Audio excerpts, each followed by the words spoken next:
Today we'll talk about fashion's footprint in soil, fiber mining, and waste. The reason why I wanted to talk about this because 10 years ago I visited the conference, the WITMA conference in Mexico City, and they took us to a tour, a creek outside of the city, where we were studying soil erosion and saw how they build illegally on sides of like a river, of a creek, and essentially a lot of sewage system and trash is just directly thrown into this creek. And this is where we had a tour to see how it looks like. I was really astonished. This is my photos from like 10 years ago. I was shocked to see all this like, trash, and then water running in the creek, and down the line, people actually using the water from the creek to irrigate their farms, their fields, and they grow food and then sell it on the market. So this image really stuck with me, and I started learning more about textile, like essentially like fashion industry footprint, because we don't see this as our waste goes elsewhere. We see a lot of clothes in store. We know now a lot about like pollution in the ocean, microplastic pollution, but in soil, not many people actually talk about. So I was curious to learn more, and I wanted to share what I find, because I think it's really important to know, and it's still kind of understudied. So today we'll talk how soil, essentially hidden medium that connects different stages of the fashion industry or textile industry, from fiber growth to waste disposal. And it's soil is very often stays outside of sustainability conversation. Or you as a scientist already know that soils cover less than 10% of the earth, right? But it supports like 95% of global production. And we have about 25% of Earth's biodiversity, bacteria, nematodes, and vertebrates that live in soil that help with nutrient cycling and water infiltration, carbon storage. And such big disruptors as fashion industry can actually affect all those functions of the soil, bring a lot of waste with this that has consequences not only on the ecosystem and environment, but also on human health. So we will look at three pathways, like three footprints. Today is fiber production, plant and animal, mining and some chemical inputs, and waste and end-of-life contamination, and also what the solutions look like. You know, I'm sure from like everyday life, and when you buy clothes in stores, you might take a look at the label and see what it's actually made from. This is like very general categories that of like plant fiber that our clothes come from as cotton. Until 2000, it was like the most common material to use. After that, we started using a lot of polyester. We can also use flax or linen, hemp, ramie. All of these fibers, grow in the soil, and depending how they grow, they can determine quality or affect the quality of the soil. And they might over extract plant nutrients, affect like soil degradation if there's a lot of pesticides used to produce cotton, for example. So there are some like conventional and unconventional ways to grow fiber. Some of them are more sustainable or environmentally friendly than others. It depends on a lot of like agrochemical inputs. But overall, because we produce so much, it actually causes a lot of degradation and erosion of soil, salinization. There's organic matter loss in the soil, and of course it will affect organic carbon and microorganisms in soils. Animal fibers include cashmere, like alpaca, wool, different livestock fibers. Some of them are more sustainable than others as well. Typically, they are produced on large pastures that feed grazing animals. And overstocking and poor grazing can also cause issues for soil, for the compaction, vegetation loss, desertification. We'll see examples of this today. And another aspect that we might not directly think about, but it's actually mining for like accessories, for jewelry, colorants and mordants that they use for like pigments, different salts for dyeing. Those are extracted from earth and soil related deposits and used to color our textiles. And extractions of these minerals can actually be very environmentally unfriendly and very devastating to our environment, but also human health, because they come with big consequences, big like pollution and health issues. So just to give an overall, nowadays what it looks like, people used to wear clothes for a very long time, and now with the invention of fast fashion, we produce a lot of clothes. So world buys about 80 billion new garments each year. So 400% more than 20 years ago. An average American generates 82 pounds of textile waste annual. Imagine that, it's like crazy, right? Leather production resource is intensive, it requires a lot of land, water, fossil fuel. So if you wear leather, it comes not all just using animals, but also a lot of water and land resource and waste as a result that goes into soil and water. And it's actually one of the most toxic stages of supply chain. This tanning, like leather tanning, use a lot of different salts, formaldehyde, coal tar derivatives, oils, and dyes. And fast fashion, there are a lot of chemicals that are used are not biodegradable and can contaminate surrounding soils and water. So overall, we have this like we can look at this four pathways: is direct industrial discharge, atmospheric deposition, sewage sludge application, and irrigation with contaminated water. So tannery and textile dye house effluents discharge to land or poorly lined holding ponds, which allow different metals like chromium, lead, mercury, cadmium, and organic compounds to go into the soil profile. In India, for example, in Kanpur, one of the largest leather tanner centers, soils near these tanners showed extremely high concentration of chromium, which is one of the most common elements or metals. It's a 2 to 5,000 milligram per kilogram, where the threshold for agricultural selective use is about 100 milligram per kilogram. So it's a really high concentration.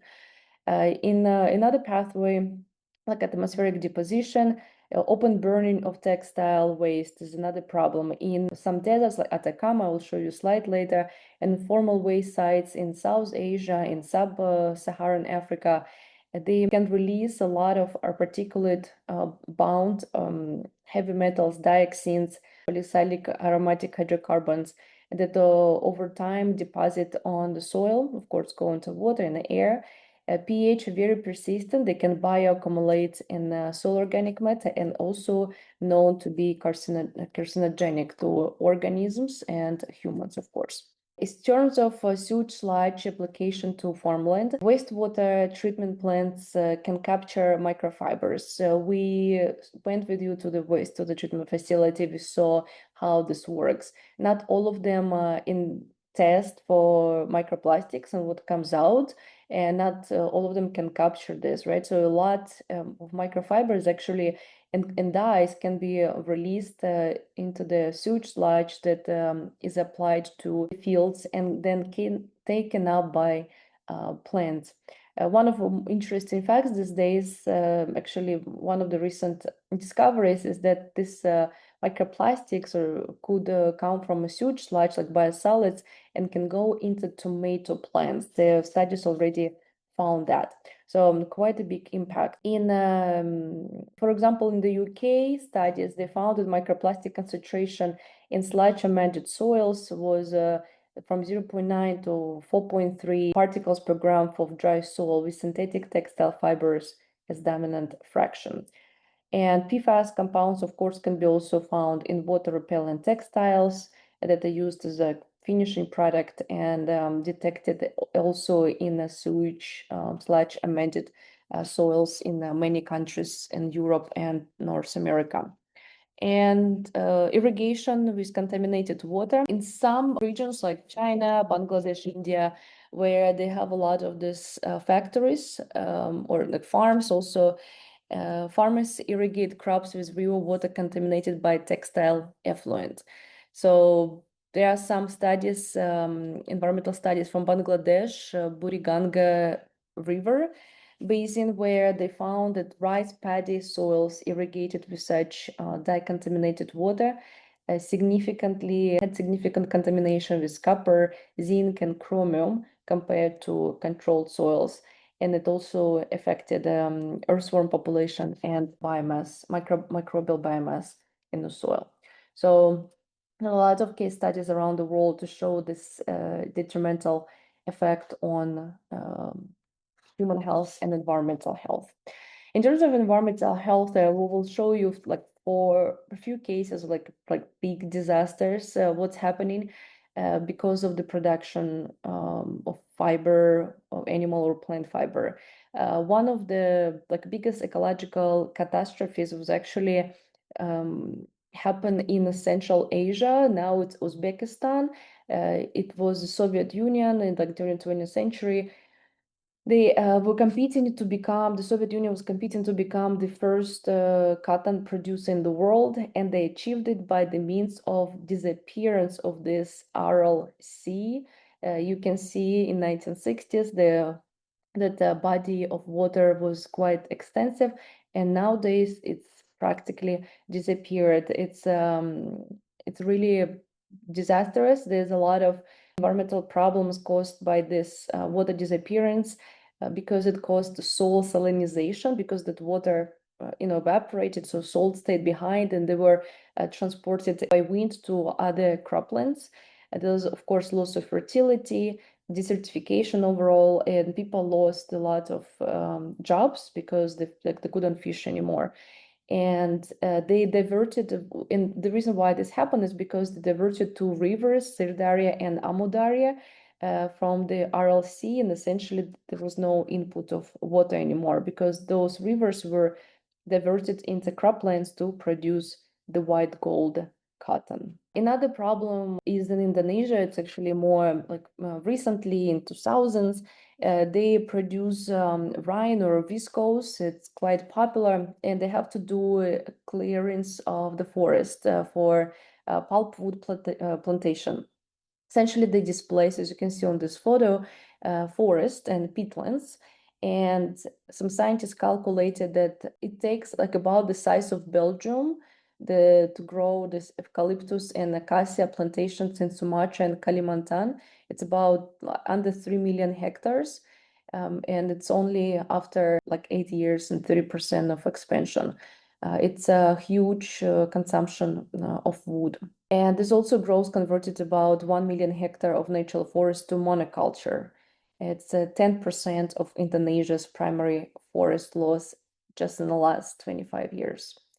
So, and is because it's also a lot of peatland, it dries out, the subsidence, organic matter decays, and also release of carbon dioxide and loss of this valuable resource. You can see on this animation, the satellite image, how the land is changing within years, and this shows the clearance of primary forest to prepare for the production of monoculture of acacia plants at quite a large scale. Another issue is overgrazing cashmere in Mongolia. It's Mongolia is famous for sheep and the goats, but because of the production of high production of goats, its rangelands became overpopulated and overgrazed, and it causes also degradation of this steppe. It's a grassland, very high in organic matter. They strip vegetation from this land. It causes soil erosion, desertification, and overall, vegetation is scarce, and it will have a long-term effect on this region. And when we talk about mining, it's also a problem because we think of mine maybe, I don't know, for large industrial scale production, but actually fashion is one of the biggest contributors as well because they have use a lot of precious minerals or some gemstones for accessories, for jewelry.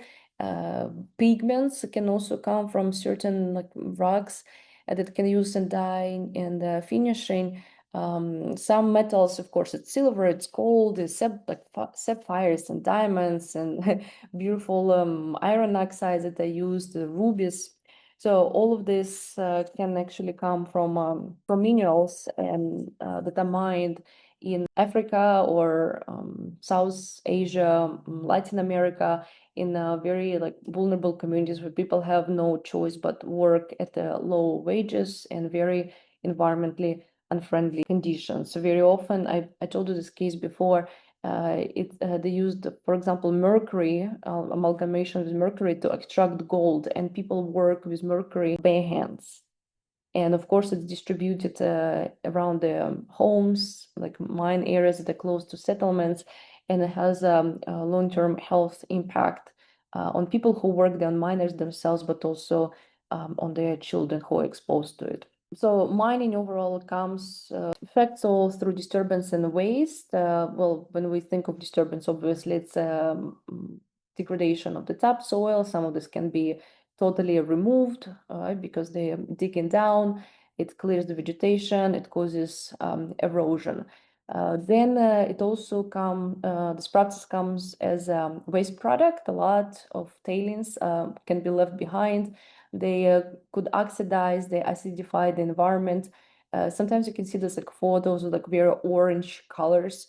It's also like process of acidification. It's super acidic condition of soil and water, groundwater, and it's can be distributed to down the stream.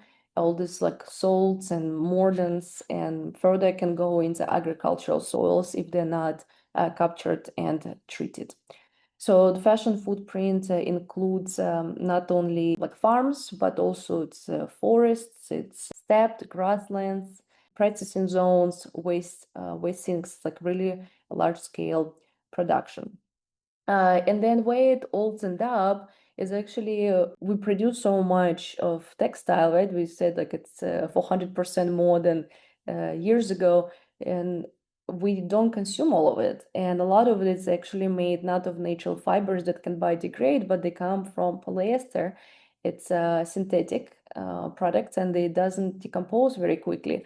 So it ends up somewhere, and very often, like, and this is one of the largest textile graves in the world in Chile. It's in Atacama Desert.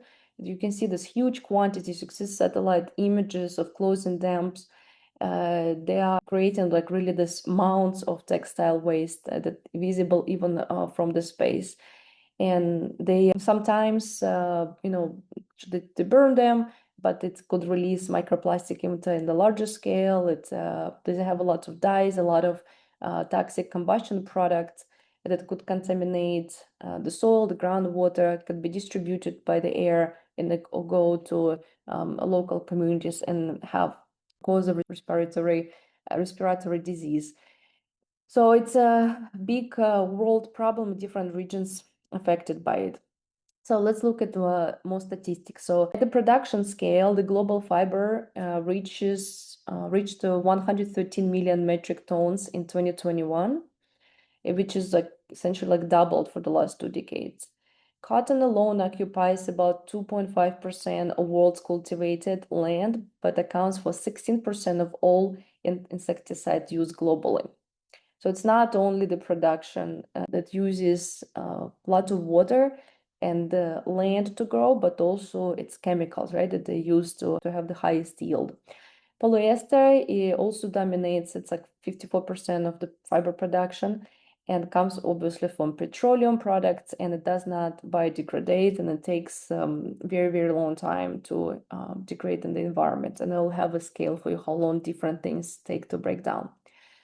In terms of chemical load, textile industry uses about 8,000 synthetic chemicals for finishing and dyeing.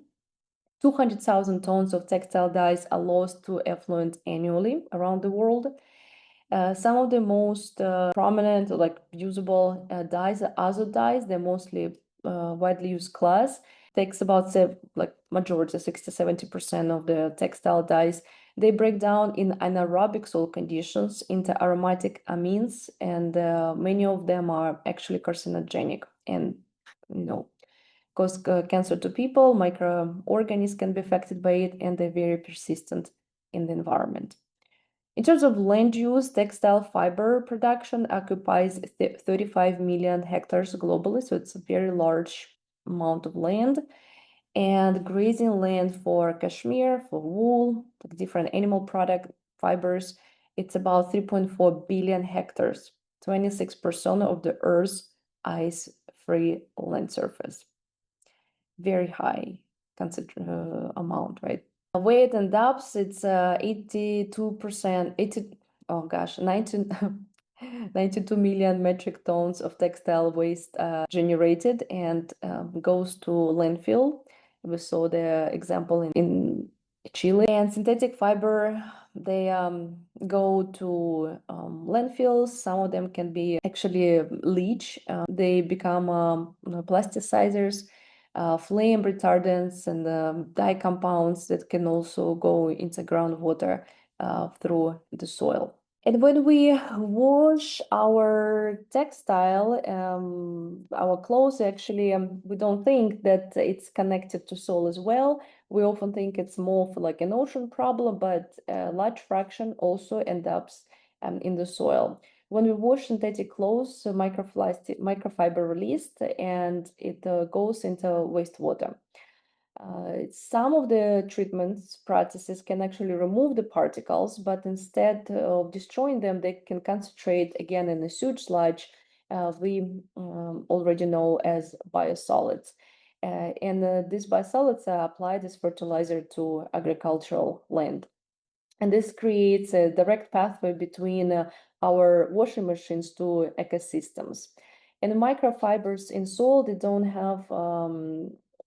don't behave like a regular organic debris, and they can actually affect soil physical structure. They influence aggregation, pore space, and how water moves in the soil profile and can be retained in the soil for quite some time.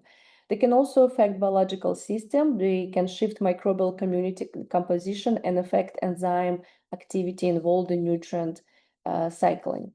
And organisms like earthworms ingest microfibers. They can affect the growth, behavior, and role in soil mixing and organic matter turnover. Microplastic can also serve as carriers. Their surfaces can absorb heavy metals and persistent organic chemicals, potentially changing how those contaminants move and become available in soils. So overall, microfiber in textile from our laundry has a big effect on physical structure, biological processes, and even contaminant dynamics in soil and essentially in the food producing systems. And what is also interesting, not something I used to think about, but quite a few years ago, I tasted my Zara red jacket with X-ray fluorescent analyzer I showed you in the class, like this gun that can analyze for lots of metals. I was just curious. We had this activity with my lab, and I found cadmium in my jacket. A red jacket from fast fashion brand Zara had cadmium on it, nothing else. And I was like, what does it mean? I asked some of my colleagues who are working in this like public health space, and it was like, I don't know what it means for clothes. We have standards for water, for air, for soil, but we don't really know what it means for clothes and how much of it actually goes to our bodies. Because maybe just external, but it could be also that it's leaching with with sweat, penetrates into the skin. So I start looking more into this topic because it's so important. Like we wear this clothes, right? So what is it? And we have a lot of things that like a lot of chemistry in our clothes that actually doesn't stay in the clothes. We already said some of this go into wastewater treatment. So what else could be found in our clothes? Durable water and stain repellent technologies, they use PFAS, the forever chemicals, right? And including fluorotelmer-based polymers. And these compounds, they used as a repellency for oil, for water. So we like using them to be environmentally resistant, but They're also resistant to biodegradation and very mobile in the environment. Residual monomers, side chain degradation products, and processing aids can be released during laundering and enter wastewater system. Textile dyeing, fishing introduce this additional chemical classes. Iso dyes, aromatic amines, formed through dye breakdown, and metal complex dyes are widely used. It's like, so we already said, it's like 60-70%. And some dye structures incorporate metals like copper and chromium. Some other things could be included in mordants, fixative, surfactants, finishing agents can also contribute to organic pollution in textile effluents. And essentially, it would be applied, if not treated well, to agricultural land and taken up by organisms. And this is the overall scheme of what is happening in this diet containing textile effluents. It distributes everywhere, to water, to the air, to plants. We talked about soil, but it can also affect water and aquatic life by altering enzyme activity, reducing oxygen in water, even lowering chlorophyll contents, decreasing metabolic activities in aquatic microorganisms, disrupting their like algae and plant life, restrict sunlight from reaching the aquatic circulatory system.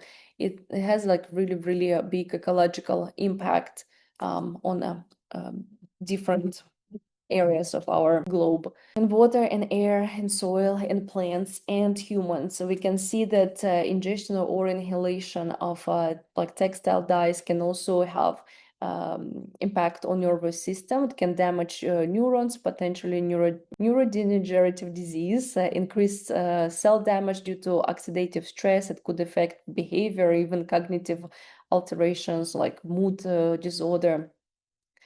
It could affect the liver, trigger liver inflammation, risk of different cancer developments. In kidney, it can also cause some reduction in kidney filtration efficiency, could also affect the risk of kidney cancer development. It accumulates in kidney tissues. It could affect the hormone balance and impact prostate function and health. Other cancers associated with it as well. It could be an allergen to like for our skin. Some of this can be like very sensitive and cause irritation, staining of the skin. Could affect enzyme activity negatively as well, and cause damage to the genetic material even. So a lot of impact that come from textile dyes we don't think about. So when we buy these clothes that we have, how long does it take in the environment? We can see that more natural products made of like plants or maybe even like animal fiber would decompose more or less reasonable time within like months or a few years. So cotton, it takes up to 5 months, linen up to 2 weeks, denim up to a year, bamboo a year plus, silk a year or two, wool up to 5 years, rubber 50 to 80 years, nylon 30 to 40 years, polyester up to 200 years, spandex, we don't even know. So it takes very long, they stay a very long time in the environment. I also found this recent article was really interesting for me to find. The authors are challenging the term of like natural fibers and what does biodegradable actually mean. There's this recent article came out.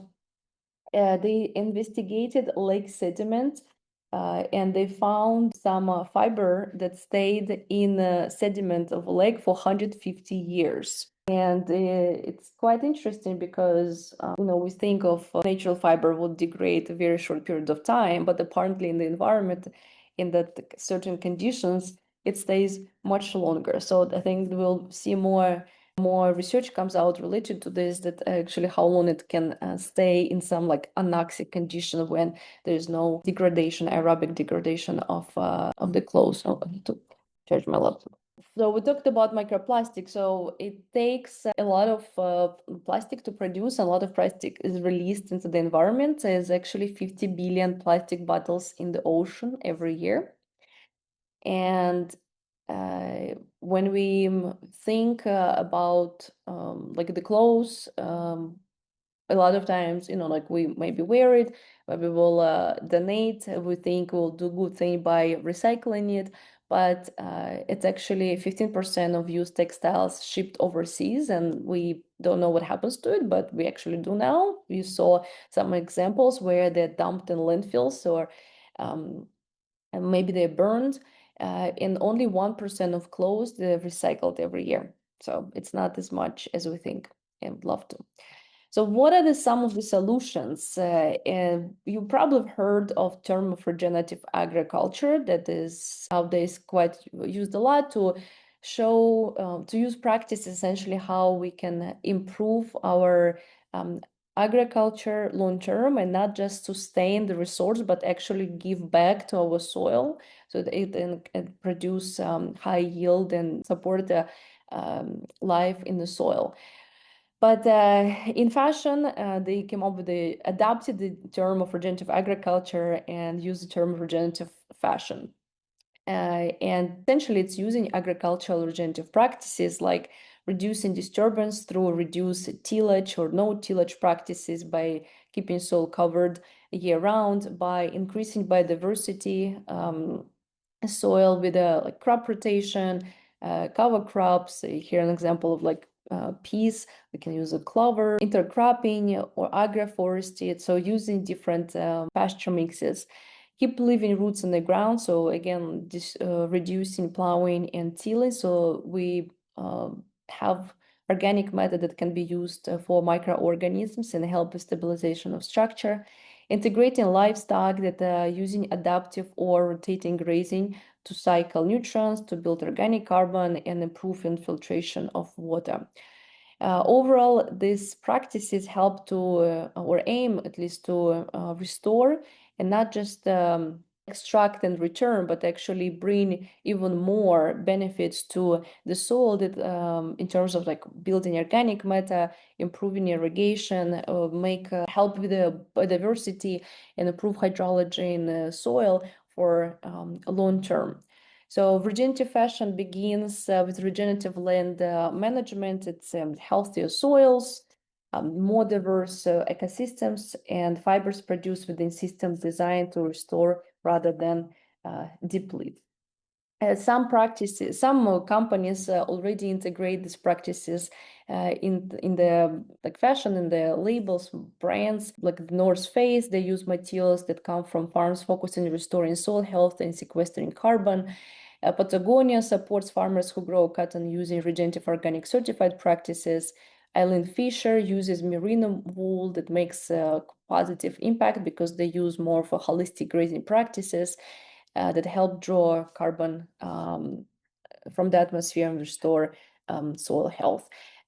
These practices exist. There are not many of the companies doing that, but I think it's great that we already have some fashion brands that so very serious about it. Not to talk about even like fur. We haven't talked about that different topic on the ethical issues of using animals. But some companies are very serious in working with farms that actually focus on restoring soil health and sequestering carbon. And I wanted to kind of finishing up with this comparing a different terminology. We see when, like on social media, newspapers, people talk a lot about sustainability or circular economy. So these terms are used in fashion as well, in textile industry. So regenerative, sustainable, and circular fashion. When we talk about sustainable, it's reducing harm, reducing impacts. It's system focus here is the whole value chain, often impact reduction. It's using like better materials, some certification, fair labors. They can be, it's not a circular economy, it could be still kind of linear. And in terms of environmental justice, it's could be included, but no, not always incorporated equally. Circular fashion is the next level. It's keeping products and materials in use, so it's not linear anymore, but it more of a circle of a loop. We system we design, use, and end of life phases. Design focus on durability and repair, recycling, reuse. And finally, regenerative fashion is the next level after that. The next step is to create net positive ecological and social outcomes. It's not just about reducing impact or reusing, but actually make better what we found.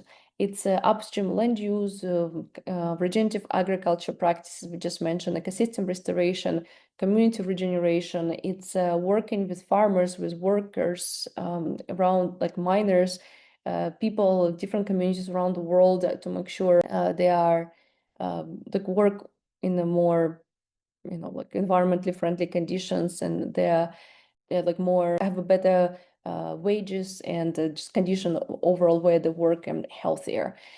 So regenerative fashion is built on regenerative agriculture practices that could restore our ecosystems long term. And I wanted to show you this quick short reel I made when I was in Prato, Italy, for a conference. We had a couple hours to visit this very famous textile museum that's in Prato, is the capital of textile capital of Europe. They have this really cool museum. I wanted to show how it looks inside, because they incorporate what we talk today, everything from like textile production from early stages, like industrial scale, to show different dyes and pigments and cottons, and you can actually touch different fiber there, and talks about the workers and resources that go in, and some like final more environmental clothing and textiles that we can have today.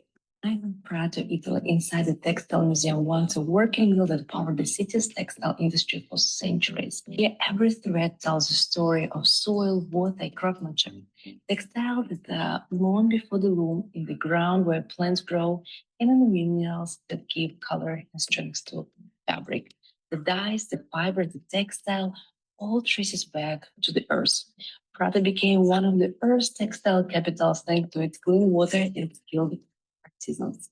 The canals that come through the city powered woolen mills and dye houses, transforming raw materials into the fine cloths. Walking through the museum, you can see the wool, silk, linen, and modern fibers, each shaped by the landscape it came from. There's something powerful about realizing that what we wear begins in the soil beneath our feet. Today, Prada continues its legacy through textile recycling and sustainable innovation.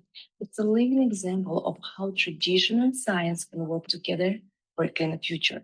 From soil to fiber, from craft to fashion, the story of Prada reminds us sustainability begins with the ground we stand on. All house of soil for more stories of island craft. So what is our takeaway? It's degraded soils have reduced capacity to support ecosystem services. They would not be able to sequester carbon, filter water, produce food, and the fashion industry is partially responsible for it. So the estimated land degradation, including from agriculture, has reduced terrestrial carbon uptake by 10 to 14% compared to pre-industrial conditions. And fashion is a big contributor to this, as we've seen today. Research shows that transitioning cotton and wool production to regenerative practices can increase soil organic carbon by 0.9 to 1.6 tons of carbon per hectare per year in the first 5 years. And what can we do on our personal levels when evaluating what we buy? Think what you buy, actually read the label and look into the brand, ask questions, what practices they adopt, where they take their resources from, if they work with soil health programs or farms. Fiber choice matters. Fibers could grow in different environments and different conditions, and some of them would be used a lot of pesticides, a lot of water. So it really also matters what kind of fiber we choose. And slowing consumption rate is like the number one what we should be doing. is to buy less and wear longer. No fiber system is sustainable at 100 billion garbage per year, right? It's we have too much, and we need to reduce this consumption. And last year I did a talk, actually a year ago about this time, at TEDx in the North Carolina State University and Raleigh, on what if your wardrobe could save the planet. A lot of topics that we covered today I discussed, and also more on a personal level, uh, what we can do by repairing, reusing what we have, mending our clothes, so we don't contribute to waste that goes somewhere in Chile or South Asia. So I encourage you to watch this 14-minute video and learn more about what you can do as a consumer, someone who wears clothes every day, and how we can help the planet.